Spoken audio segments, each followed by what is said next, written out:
Uh-huh.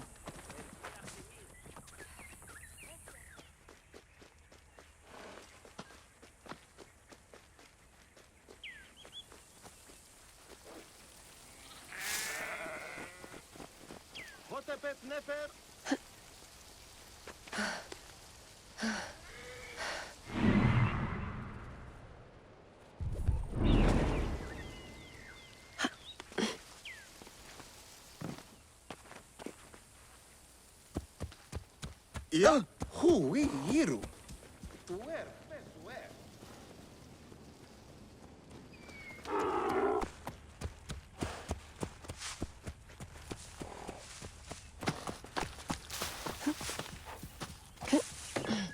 Semu Hanemes.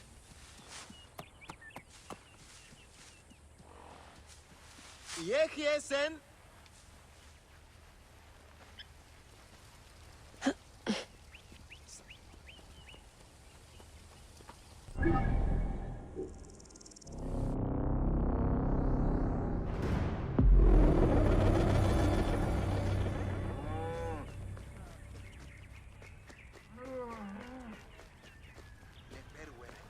Yanumi.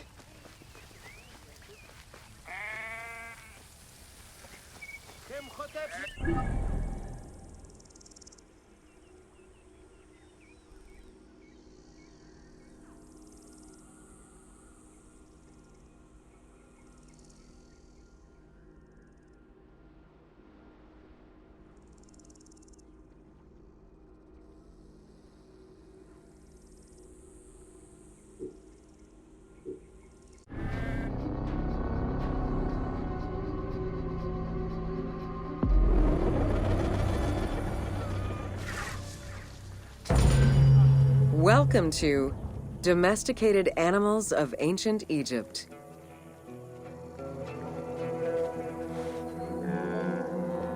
Agriculture and domesticated livestock were introduced 6,000 years ago. Archaeologists have found traces of cattle, donkeys, pigs, and dogs. Dromedary are thought to have been introduced during the Persian invasion.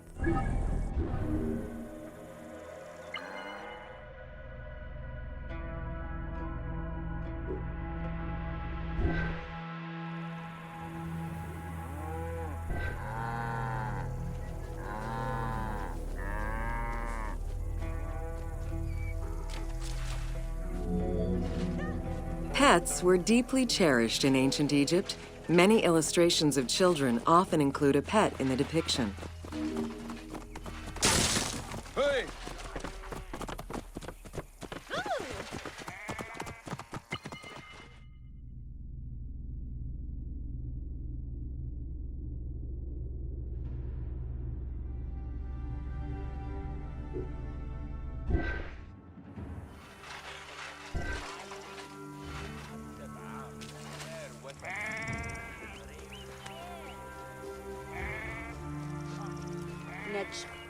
Nidge.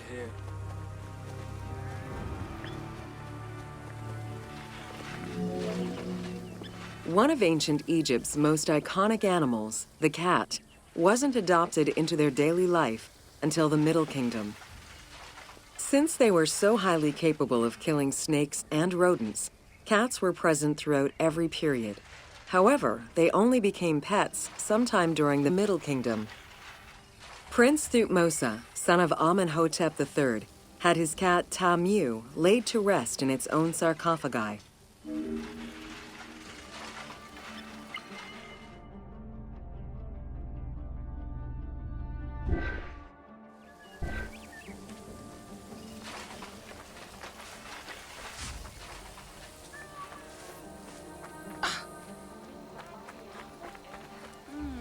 Yehye.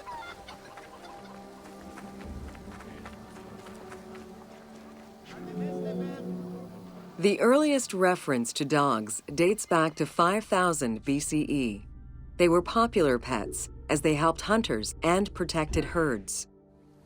They were closely linked to Anubis, the jackal-headed god. Baboons, monkeys, and even falcons were tamed as pets. Each was mummified and buried with as much ceremony as any family member. It's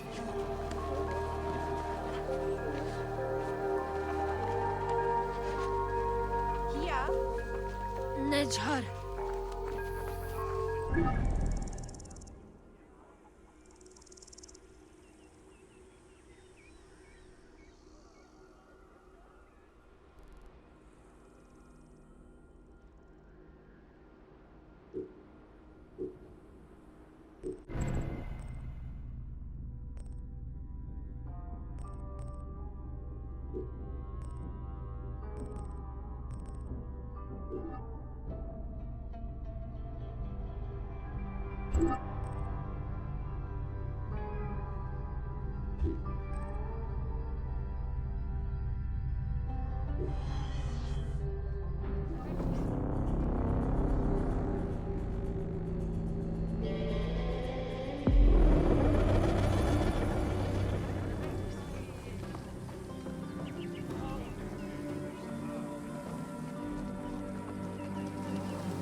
Welcome to Ancient Egyptian Fashions. ويم خدم.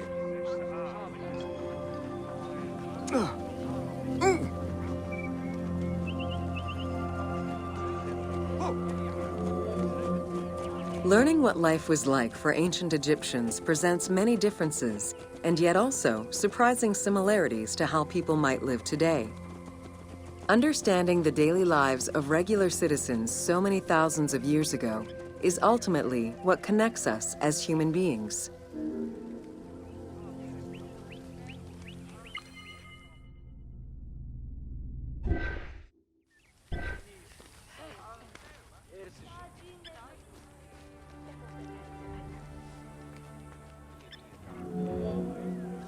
Jewelry was a popular item among ancient Egyptians of all social standing. Both men and women wore earrings, rings, and bracelets. Status determined how much jewelry a person wore and what it was made of. Common folk wore pearl necklaces, simple bracelets, and leather bangles. Brightly colored earthenware and glass paste were a favorite enhancement.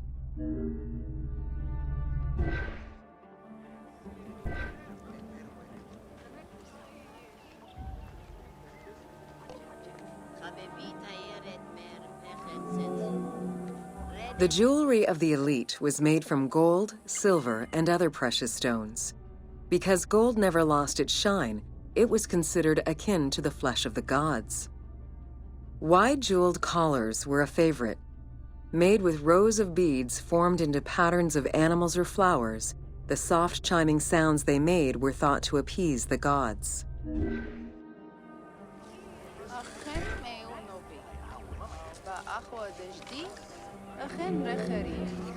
Though idealized, tomb paintings are a catalog of the changing fashions of ancient Egypt from the Old to the New Kingdom. Egyptians took appearance and cleanliness very seriously and were diligent about their fashion, hair, and jewelry as well as their grooming habits.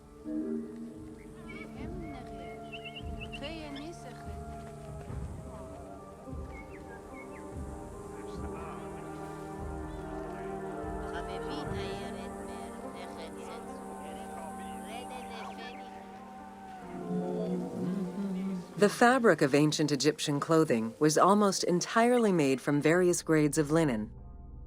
Linen was commonly white, draped over the body, and cinched at the waist, though some garments were sewn or tailored. Wealthy men wore long tunics, loincloths, or kilts, while poor men only wore loincloths. Women wore long dresses, with differences residing in the quality of the fabric, depending on social status. Egyptians commonly went barefoot, but could also wear sandals made from papyrus fiber or leather.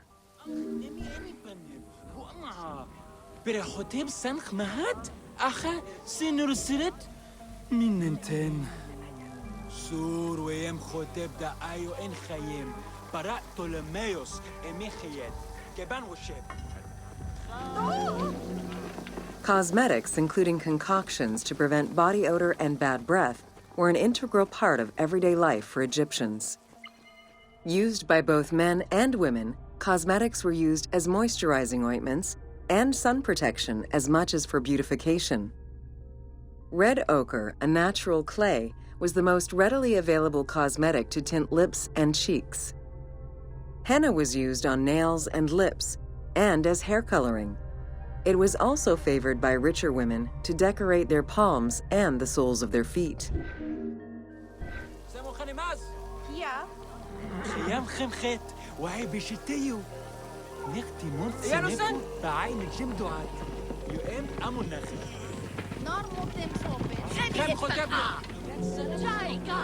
Egyptians believed kohl had magical powers, wearing it as black eyeliner to protect their eyes from the sun and to prevent eye infections from particles in the flooded Nile River. A special green kohl, made from ground malachite, was worn for ceremonies and religious rituals.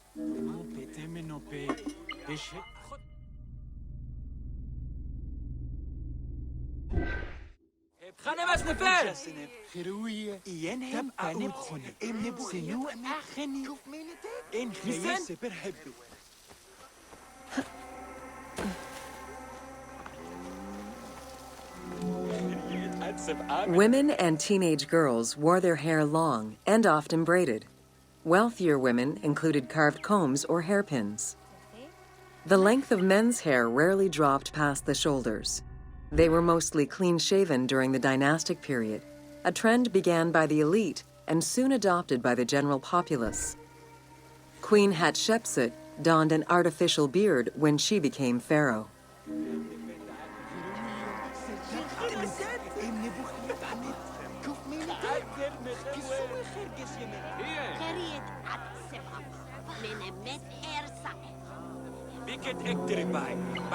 Wigs were very popular, used for special occasions or to conceal gray hair or baldness. They were fastened in place with beeswax. The most expensive wigs were made from human hair and reserved for royalty. Other wigs were composed of linen, wool, or animal hair.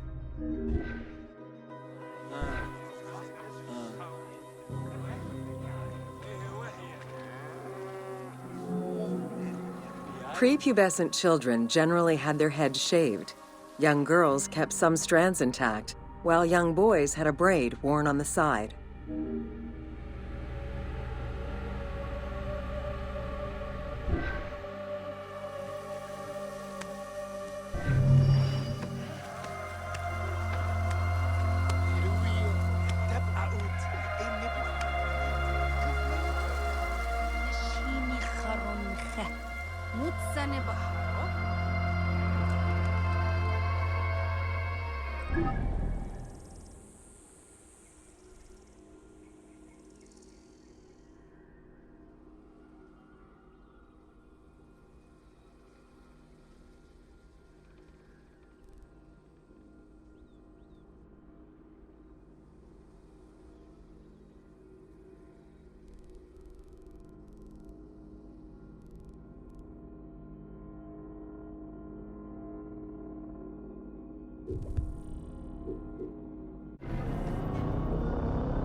Welcome to Wine in Ancient Egypt.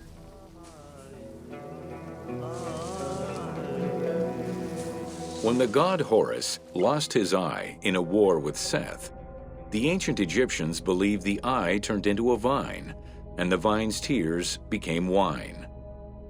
Early texts, dating back to 3150 BCE, contain the hieroglyph for vine. Regarded as extremely valuable, wine was highly sought after by the elite. It was also an essential part of many religious ceremonies.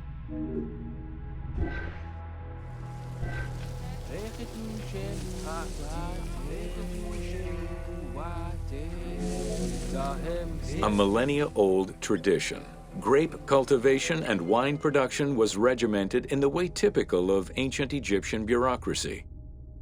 Egyptians kept careful records of winemakers, which they clearly identified on labels. Every landowner with a modicum of self-respect usually kept a vineyard. This held particularly true in the regions of the Fayum and the Nile Delta. seja ire Peru. Seja seja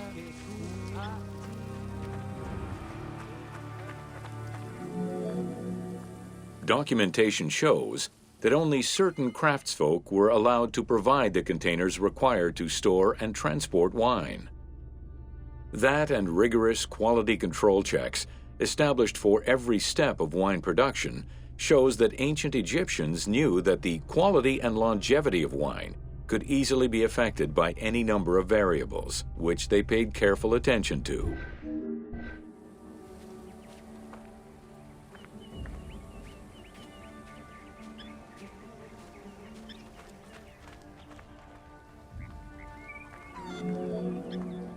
Egyptians had different kinds of wines, most of which ranged in quality from good to very good.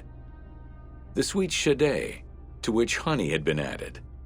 The soft negem, obtained by drying the grapes in the sun. The ma, reserved for religious ceremonies. And finally there was the peor, the mediocre rated wine, resulting from the second pressing of grapes and reserved for a less discerning palate.